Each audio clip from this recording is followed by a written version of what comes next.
Bom dia, boa tarde, boa noite. Estamos em mais uma transmissão do YouTube do Fraternidade, dando seguimento aos estudos do Livro dos Espíritos.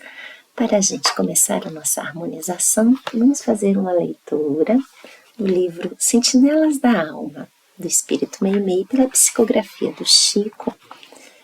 É um pequeno trechinho, que é uma oração. Senhor, não nos consintas acreditar na fraqueza, quando nos revestes a existência com recursos inesgotáveis para o trabalho, nem nos permita crer na necessidade do ressentimento, quando nos impeles a viver cada dia em pleno oceano de amor.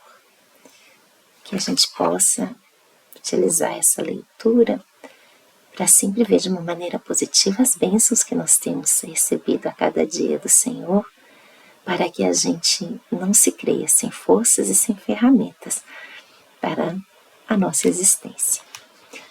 Dando seguimento aos estudos, nós estamos entrando na quarta parte do Livro dos Espíritos, que é justamente quando se fala das esperanças e das consolações. Primeiro, causas primárias, depois o mundo espiritual, as leis morais, que nós já finalizamos, e o primeiro estudo, quando já vai se falando, das penas e gozos terrestres, é a respeito da felicidade e infelicidade relativas, e os questionamentos que Kardec faz à espiritualidade a respeito disso. Para a gente poder iniciar essa reflexão, nós vamos trazer um personagem que encarnou aqui no planeta Terra, justamente no início do século passado, mais especialmente em 1908, que é Abraham Maslow, um psicólogo norte-americano que teve uma infância muito difícil. Isso fez com que ele se interessasse profundamente pelo estudo da mente humana e do comportamento das pessoas. A maior parte dos estudos dele foram direcionados para o potencial humano, visando muito o bem-estar e a questão da autorrealização individual das pessoas. Ele cunhou alguns termos que são chamados de psicologia humanista, e ele se concentrou muito na questão da bondade inata do ser humano, da questão do livre-arbítrio e da capacidade da autorrealização. Interessante isso, de livre-arbítrio e da bondade do ser humano, porque ele não conhecia o espiritismo. Ele cunhou também um termo que era a psicologia positiva, quando ele pensava em saúde mental não como a ausência de transtornos, mas acima de tudo no desenvolvimento do potencial humano, do bem-estar e da questão da felicidade. Maslow, ele desenvolveu uma teoria que foi conhecida como a teoria da hierarquia das necessidades humanas, que mais tarde se utilizou um termo chamado de a pirâmide de Maslow. Como que ele trabalhava isso? Ele entendia, através dos seus estudos, que para que o ser humano estivesse bem, ele precisaria de uma série de necessidades. Primeiro, as necessidades mais básicas de água, de comida, de comida, de alimento, de descanso, que seriam as necessidades fisiológicas, para que o organismo se mantivesse vivo. Além disso, então, primeiro essas necessidades seriam muito interiores, e isso iria expandindo para as necessidades de segurança física, de saúde, a segurança que ela é permitida pelo ambiente da família. E cada vez vai avançando mais, E tendo essas necessidades individuais de sobrevivência e de segurança, isso expandiria mais para o lado social, da comunidade, da amizade, da família, do afeto mesmo, propriamente dito. E isso redundaria numa outro patamar, que seria o quarto patamar de autoestima, de reconhecimento, de status, chegando ao que seria o mais elevado, mais superior, que seria a realização pessoal, que se daria através do seu talento, da criatividade, dele estar exteriorando a sua individualidade, o seu interior. Então, Maslow, ele definia que a gente passaria por diversos desses estágios, não necessariamente que você tivesse que ter cada um deles completamente saciado para você passar para o outro, mas que a necessidade das pessoas seriam alcançadas por esses estágios. Então, a felicidade não seria só aquele comer, beber e dormir, mas quando ele pudesse transcender, ele sair do seu estado egóico, se relacionando com o outro, ampliando o seu sentido, né? Então, por que a gente traz Maslow e essa hierarquia das necessidades humanas? Porque a gente, nesse nosso momento evolutivo, a gente entende que se as nossas necessidades humanas estão sendo atendidas, somos felizes. A gente compreende sofrimento e infelicidade como a gente não ter as nossas necessidades atendidas. E a gente entende felicidade e alegria como a satisfação daquilo que nós desejamos no momento. Mas e a luz do Espiritismo?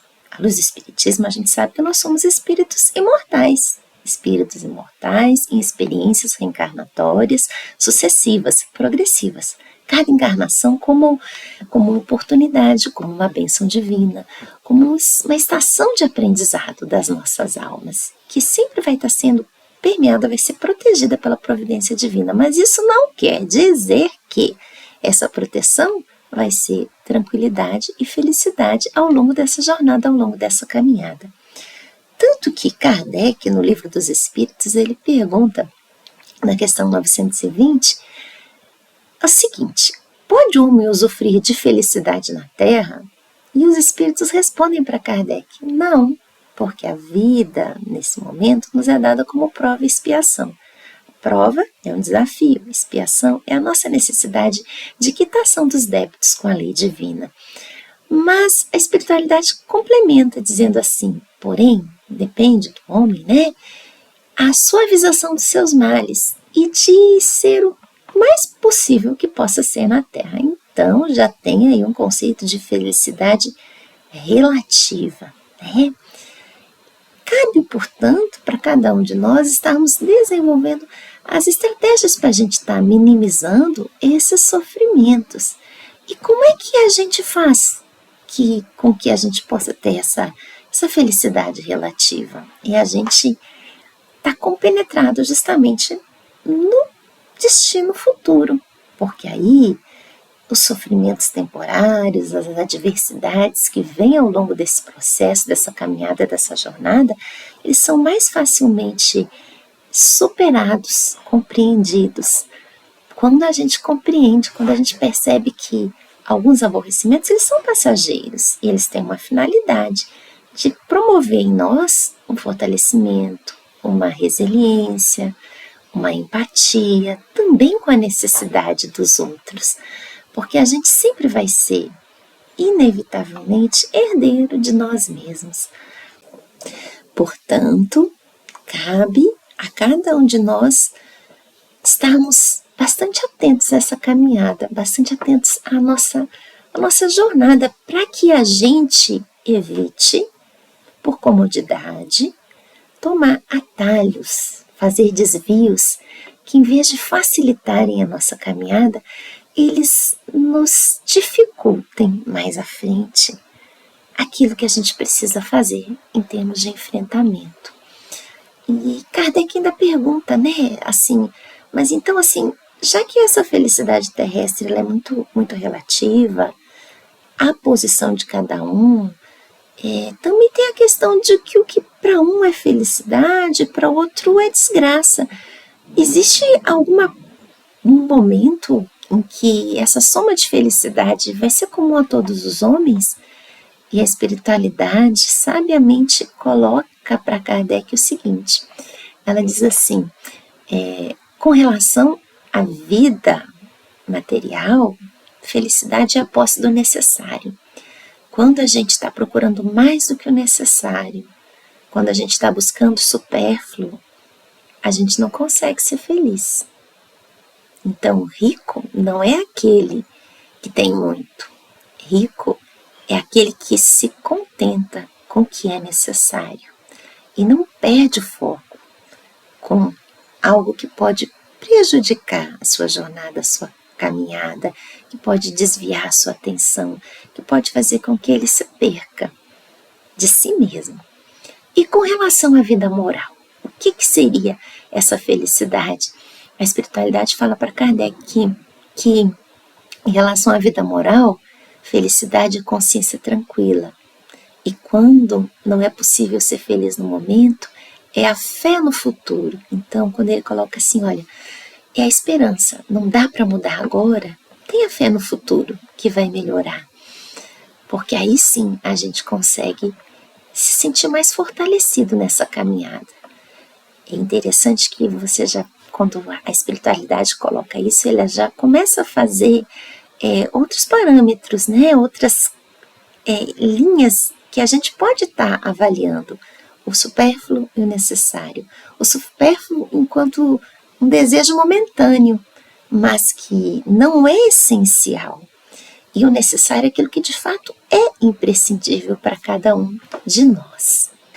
Então daí a gente já vai percebendo, né, que quando a gente coloca um nível de ambição muito grande e a gente começa a confundir necessidade com desejo, a gente vai criando novas aflições. Quando a gente percebe esse mundo se encaminhando tanto para o consumismo, né? De você ter, de você apresentar, de você se exibir nas mídias, nas redes sociais, a gente vê isso demais. Então, assim, vão se criando situações como se aquilo fossem necessidades de que fato não são. É o que a espiritualidade coloca assim, olha, são necessidades fictícias que vocês criam. E esse tipo de necessidade, ele vai levando a uma série de desenganos e de equívocos. Então, a gente precisa aprender a restringir os nossos desejos, a olhar sem inveja para o outro, porque quanto menos a gente se vincula às necessidades materiais, mais livre a gente é, mais leve a gente caminha, mais tranquilo a gente segue. Tanto é que no Livro dos Espíritos coloca assim, olha, vocês invejam tanto os prazeres daqueles que parecem ser felizes no mundo, mas vocês não têm ideia do que está reservado para cada um deles. Vocês não sabem como que vai ser o mais para frente, como que vai ser o mais futuro. Então, muitas vezes, aquilo que parece felicidade para agora vão ser lágrimas que vão precisar ser derramadas mais no futuro. E aí a espiritualidade ainda coloca assim, ó, quando um justo é infeliz, isso é como se fosse uma prova que vai ser levada em conta, de suportar com a coragem. Então, a gente precisa estar lidando com a adversidade, não entendendo aquilo como uma infelicidade, mas como um momento da nossa caminhada, um momento do nosso caminho. E é justamente por isso que Jesus colocava, né, bem-aventurados os que sofrem, porque eles serão consolados. Aquilo que em determinados momentos nos parece uma infelicidade, aquilo é um momento muito específico da jornada. Muitas vezes é a imunização do nosso coração rebelde, para que a gente possa estar superando momentos e nos fortalecendo para outros momentos da nossa caminhada. A outra reflexão a respeito de felicidade e infelicidade é a gente não ficar pensando na nossa felicidade, na nossa infelicidade, e sim a gente estar olhando para o outro, buscando minimizar a dor, a miséria, o sofrimento do outro. Nesse próprio texto do Livro dos Espíritos, a espiritualidade coloca assim para Kardec: numa sociedade organizada segundo a lei do Cristo, ninguém deve morrer de fome. Então está se colocando a importância da gente pensar no semelhante, da gente ter uma organização social criteriosa e previdente. A espiritualidade coloca assim, olha, quando o ser humano praticar a lei de Deus, haverá uma ordem social fundada em justiça e solidariedade, e o próprio homem será melhor. E é justamente por isso que quando a gente vai vendo, né, nas questões do Evangelho, nas questões do Livro dos Espíritos, as respostas da espiritualidade, elas são muito assertivas, elas são muito contundentes. Na questão 932, Kardec pergunta assim, por que no mundo a influência dos maus sobrepuja tanto a influência dos bons? E a espiritualidade coloca assim, os maus são intrigantes e audaciosos, e os bons ainda são tímidos. Quando os bons quiserem, quando os bons agirem, quando os bons forem audaciosos, preponderarão e vai diminuir muito mais rápido a questão da desigualdade, a questão da injustiça e, acima de tudo, aquilo que a gente entende como infelicidade. Daí a importância da gente estar buscando imunizar o nosso coração e o nosso sentimento para aquilo que não agrega, para aquilo que não constrói, para a gente estar trabalhando em nós as estratégias da gente reduzir a nossa inveja, o nosso ciúme, a nossa ambição, as nossas paixões, porque elas vão torturando o nosso interior e elas vão causando, de fato, a infelicidade. É por isso que o Cristo colocava, onde está o seu tesouro, aí está o seu coração. Daí a necessidade da gente estar alimentando a nossa alma daquilo que é positivo, daquilo que nos tranquiliza, daquilo que acalenta, daquilo que é verdadeiro. E é por isso que está lá no Evangelho, nos Bem-aventurados os aflitos, as explicações a respeito das vicissitudes da vida corpórea, né? As dificuldades, os sofrimentos. São o quê? São expiações de faltas do passado, são provas que a gente precisa estar superando, e elas vão fazer com que a gente vá se elevando, que a gente vá se depurando, que a gente vai deixando, né, essa casquinha grossa dos erros do passado, para que a gente possa seguir, mas somente se a gente suportar as adversidades, resignados e sem murmurar, é que de fato a gente vai conseguir estar vencendo a elas, porque cabe a nós sermos os protagonistas da nossa evolução. Então, a gente vai precisar estar colocando no nosso projeto de felicidade eterna as escolhas que são positivas, as nossas prioridades, as nossas ações. A gente vai precisar se responsabilizar pelos nossos atos, a gente vai precisar se fortalecer, trabalhando em nós a gratidão a Deus pelos empréstimos que Ele nos dá nessa nossa caminhada. A gente vai estar compreendendo se agora a colheita é de dor, é uma lei de causa e efeito, mas que a gente não precisa baixar a cabeça no sofrimento, mas sobretudo a gente começar a estar educando as nossas expectativas diante daquilo que a gente realmente quer, daquilo que a gente precisa, e a gente enfrentar a realidade que é o presente que nós temos, mas sem jamais deixar de fazer uma semeadura. E a semeadura são essas decisões que a gente toma internamente, as nossas escolhas. Pode ser que nesse momento eu até nem queira fazer algo que eu sei que eu preciso, mas é nesse laborar, nesse fortalecimento das pequenas atitudes, dessa modificação de condutas que a gente vai estar fazendo as escolhas mais positivas, não para a gente estar colhendo agora, mas para a gente estar colhendo no futuro, sabendo que a gente vai sempre ser herdeiro de nós mesmos, mas é no cumprimento dos deveres morais, é na fé do futuro que a gente vai conseguir encontrar forças e a gente vai começar a fazer a nossa semeadura melhor. Então, para a gente finalizar, vou trazer mais uma leiturinha, que vai ser a nossa prece final desse livro Sentinelas da Alma, onde a Meimei, no capítulo 2, ela coloca assim, orando cada dia, é uma prece. Senhor, faze-me perceber que o trabalho do bem me aguarda em toda parte. Não me consintas perder tempo através das indagações inúteis. Lembra-me, por misericórdia, que estou no caminho da evolução com os meus semelhantes, não para consertá-los, mas para atender à minha própria melhoria. Induze-me a respeitar os direitos alheios, a fim de que os meus sejam preservados. Dá-me consciência do lugar que me compete, para que eu não esteja a exigir da vida aquilo que não me pertence.